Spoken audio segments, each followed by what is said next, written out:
Hello students, कैसे हैं आप सब।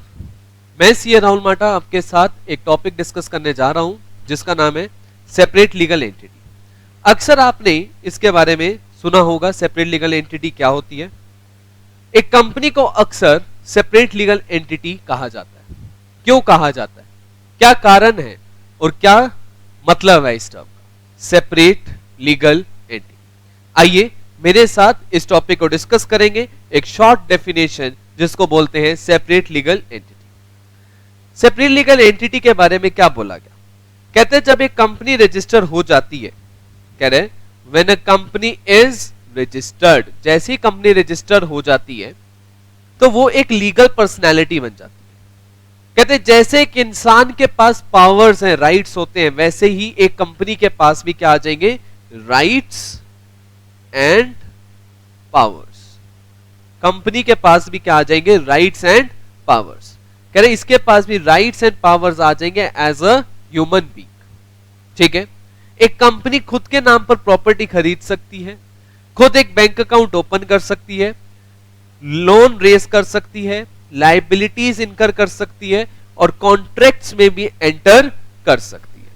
A company is capable of owning, enjoying and disposing of the property in its own name। मतलब company अपने नाम पर प्रॉपर्टी भी ले सकती है।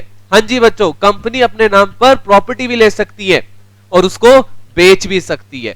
ठीक है, कैपेबल ऑफ ओनिंग, ओनिंग का मतलब खरीदना, ओनरशिप अपने नाम पर लेना, प्रॉपर्टी के ऊपर इंजॉय करना, इंजॉय मतलब उससे राइट। जैसे मैंने एक कंपनी ने एक लैंड परचेज करा, उस लैंड को फिर रेंट पे दिया, रेंट देकर रेंटल इनकम अर्न करी, समझ रहे हो, तो कंपनी ऐसे रेंटल इनकम भी अर्न कर सकती है, लैंड परचेज भी कर सकती है अपने नाम पे और वक्त आने पर वो लैंड को बेच भी सकती है। ठीक है, डिस्पोजल, डिस्पोजल का मतलब क्या होता है, सेल ऑफ, प्रॉपर्टी को वो सेल ऑफ भी कर सकती है।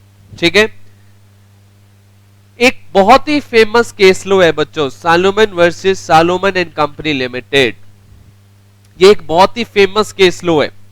अब इस केस लो के बारे में आइए मैं आपको बताता हूं।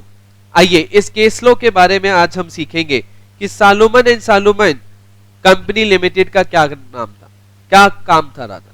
चलिए ये केस इतना इंपॉर्टेंट क्यों हुआ, एक बेसिक बात मैं आपको बता के चलता हूं। कहते हैं एक तरफ होती है कंपनी और एक तरफ होते हैं उसके मेंबर्स। कौन होते हैं उसके मेंबर्स। कहते हैं कंपनी और मेंबर्स को अलग ट्रीट किया जाता है, इसी को कहते हैं सेपरेट लीगल एंटिटी। कहने का मतलब कंपनी अलग, मेंबर अलग। कंपनी की एक्टिविटीज के लिए मेंबर लाइबल नहीं है और मेंबर की एक्टिविटीज के लिए कंपनी भी लाइबल नहीं है। ये मेन क्रक्स है बच्चों सेपरेट लीगल एंटिटी का। सेपरेट लीगल एंटिटी ने हमें दो बातें सिखाई। उसने सबसे पहली बात बोली कि कंपनी और मेंबर्स क्या हैं, अलग अलग। उन्होंने क्या बोला सबसे पहले, कंपनी और मेंबर क्या हैं, अलग अलग। दूसरी बात उन्होंने बोली कि कंपनी की एक्टिविटीज के लिए, कंपनीज की एक्टिविटीज के लिए मेंबर जिम्मेदार नहीं होगा और मेंबर्स की एक्टिविटीज के लिए कंपनी भी जिम्मेदार नहीं होगी, क्योंकि वो दोनों अलग अलग है। ठीक है, तो आइए ये एक केस आया सालोमन का। जैसे मान लेते हैं ये एक पर्सन है मिस्टर एस। कौन है ये मिस्टर एस। मिस्टर एस का एक छोटा सा प्यारा सा बिजनेस है। क्या है बच्चों इसका, एक छोटा सा प्यारा सा बिजनेस। किस चीज का बिजनेस है, आइए ये इसका एक छोटा सा प्यारा सा बिजनेस है। किस चीज का बिजनेस है, मान लेते हैं इसका छोटा सा टायरों का बिजनेस है। किस चीज का बिजनेस है, टायर्स का बिजनेस है। ठीक है, इसकी भी एक छोटी सी बैलेंस शीट है, इसकी एक छोटी सी बैलेंस शीट है। एक तरफ इसके पास छोटे से एसेट्स है, मान लेते हैं 1 लाख के एसेट्स हैं। एक तरफ इसके पास लाइबिलिटीज है, छोटी मोटी इसकी लाइबिलिटी है, मान लेते हैं 70,000 के 60,000 की लाइबिलिटी ले लेते हैं। एक इसका छोटा सा बेचारे का छोटा सा कैपिटल लगा रखा है, 40,000 का कैपिटल लगा रखा है। डन। इसने क्या करा, एक कंपनी बनाई, he formed a company. He formed a company, इसने एक कंपनी बनाई। कंपनी का नाम क्या रखा, एस एंड कंपनी। इसने एक कंपनी बनाई, कंपनी का नाम क्या रखा, एस एंड कंपनी। ठीक है, और इस कंपनी को इसने ये अपना बिजनेस, इसने ये अपना बिजनेस सेल कर दिया। इसने ये अपना बिजनेस क्या कर दिया बच्चों, सेल कर दिया, ठीक है। तो इसने जब अपना बिजनेस सेल करा तो इसकी बैलेंस शीट कैसी दिखेगी? अब जो एसेट्स इस प्रोप्राइटरशिप फर्म में थे वो एसेट्स अब किसके बन जाएंगे? कंपनी के बन जाएंगे। जो लाइबिलिटीज इसकी फर्म की थी वो लाइबिलिटीज अब किसकी बन जाएंगी? कंपनी की बन जाएंगी। और इसने अपने आप को क्या इशू कर दिया? शेयर कैपिटल इशू कर दिया। इसने क्या करा? इसने अपने सेल्फ, वाइफ, डॉटर, सन, सेल्फ खुद को इसने शेयर्स दे दिए, वाइफ को शेयर दे दिए। 40,000 रुपए का कैपिटल है, ठीक है। 40,000 का कैपिटल इसने खुद में बांट लिया, वाइफ को भी शेयर दे दिए, डॉटर को भी दे दिया और सन को भी दे दिया, ठीक है। 99% शेयर्स इसने किसके पास रखे? खुद के पास रखे। और करीबन 1% शेयर इसने किसके पास रखा? अब वाइफ को दे दिया, डॉटर को दे दिया और सन को दे दिया, ठीक है। 99% शेयर किसके पास है? खुद ही के पास है। चलो कोई बात नहीं। फिर बिजनेस रन किया। After some time he needed fund. इसने क्या करा? कंपनी को क्या दे दिया? पैसा दे दिया। कंपनी को पैसा दे तो कंपनी को बदले में कुछ देना पड़ेगा। कंपनी ने इसको क्या इश्यू कर दिए? Secured debentures. तो एक तरफ तो वही एसेट्स मान लेते हैं 1 लाख के, कैपिटल वही है, शेयर कैपिटल 40,000 का, लाइबिलिटीज मान लेते हैं ज्यादा हो गई है, 70,000 की हो गई है। कंपनी में लॉस चल रहा है, कंपनी में लॉस कितना चल रहा है? मान लेते हैं 20,000 का, ठीक है। और इसने क्या करा? यहां पर इसने डिबेंचर्स इश्यू करा लिए। कौन से डिबेंचर्स? सिक्योर्ड डिबेंचर्स इश्यू कर दिए 10,000 रुपए के। कितने इश्यू कर दिए? सिक्योर्ड डिबेंचर इश्यू कर दिए 10,000 रुपए के। बात समझ आ गई? Is that point clear? ठीक है। तो हुआ क्या? ध्यान से सुनिए। कंपनी को फंड्स की जरूरत पड़ी तो कंपनी को मिस्टर एस ने पैसे दे दिए और बदले में सिक्योर्ड डिबेंचर्स इश्यू करवा लिए। कितने रुपए के? 10,000 रुपए, ठीक है। कोई दिक्कत नहीं। अब आफ्टर सम टाइम और बुरे दिन आ गए कंपनी के। आफ्टर सम टाइम कंपनी के बहुत बुरे दिन आ गए और company went into losses. Company को बहुत लॉस भी होने लग गया और फाइनली डिसाइड किया गया टू लिक्विडेट। कंपनी को बंद करने का विचार कर लिया गया। कंपनी को बंद करने का फाइनली डिसीजन ले लिया, ठीक है।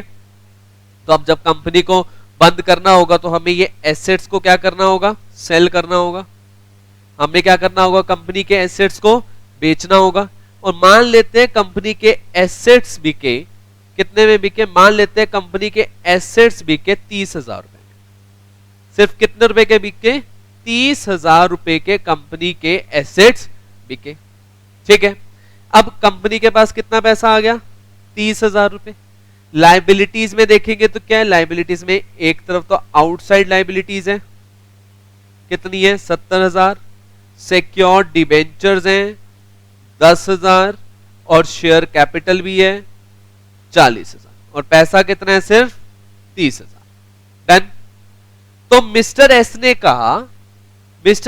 कहा कहते हैं मेरे को सबसे पहले तो 10,000 रुपए दे दो। क्यों 10,000 रुपए दे दो? कहता है मेरे जो डिबेंचर्स मेरे को जो इशू करे गए थे वो सिक्योर्ड डिबेंचर्स है। वो कैसे हैं? Secured debentures.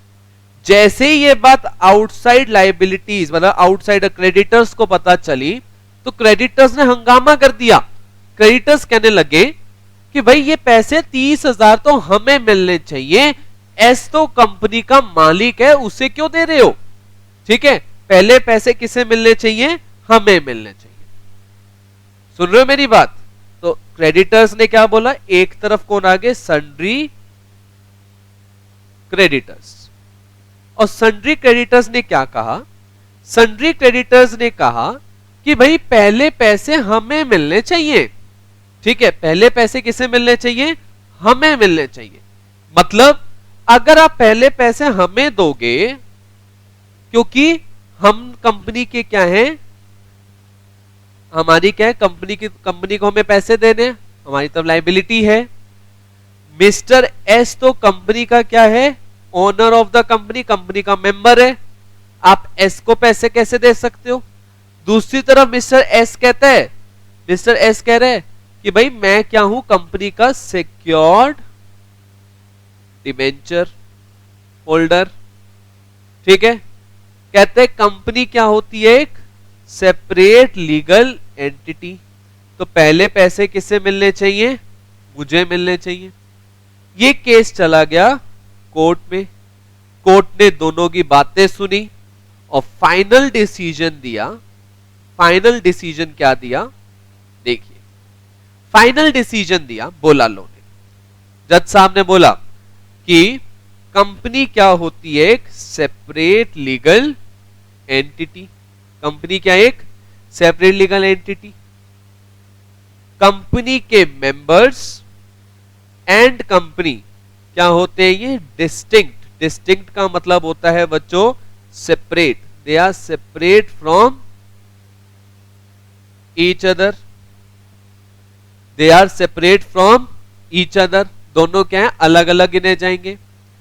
दूसरी बात बोली, कहते हैं एक ही पर्सन, अ पर्सन मतलब a member can be a director,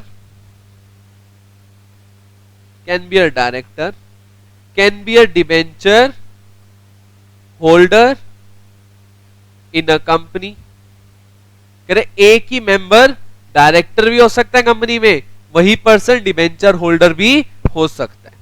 third, क्योंकि मिस्टर एस के पास सिक्योर डिबेंचर्स है। सिक्योर डिबेंचर्स का मतलब ही क्या है कि वक्त आने पे सिक्योरिटी सबसे पहले किसे दी जाएगी, मिस्टर एस को दी जाएगी। क्योंकि इसके पास सिक्योर डिबेंचर्स हैं, क्योंकि इसके पास क्या है बच्चों, सिक्योर डिबेंचर्स, तो सबसे पहले पेमेंट भी किसे करी जाएगी, इसे ही करी जाएगी। और बैलेंस फंड किसे दिया जाएगा, आउटसाइड लायबिलिटीज को दिया जाएगा। बैलेंस फंड किसे दिया जाएगा, आउटसाइड लायबिलिटीज। यही बात हमें डिस्कस करेगा, यही बात लॉर्ड ने बोली और इन्होंने बताया, कह रहे company at law is different person all together from the subscribers to the memorandum. Subscribers to the memorandum मतलब मेंबर्स। कह रहे कंपनी डिफरेंट पर्सन है मेंबर से, ठीक है। कह रहे एक ही person, the same person managers भी हो सकते हैं, सेम पर्सन मेंबर्स भी हो सकते हैं, ठीक है। डन। तो यहां पे कहना चाह लॉ ने फाइनली कंक्लूड करा, क्योंकि मिस्टर एस के पास सिक्योर डिबेंचर्स भी हैं, तो पहले पैसे किसे दिया जाएगा, मिस्टर एस को। ये नहीं देखा जाएगा कि मिस्टर एस कंपनी का मालिक भी है, क्योंकि लॉ ने क्या कहा, कंपनी अलग मेंबर अलग, दोनों को सेपरेट ट्रीट किया जाएगा। ये एक लीडिंग केस लो है जिसने बोला था Salomon versus Salomon and company limited. I hope आपको ये टॉपिक समझ आया होगा। किसी भी प्रकार का अगर कोई डाउट है तो हमें इससे जरूर डिस्कस कीजिएगा। Thank you.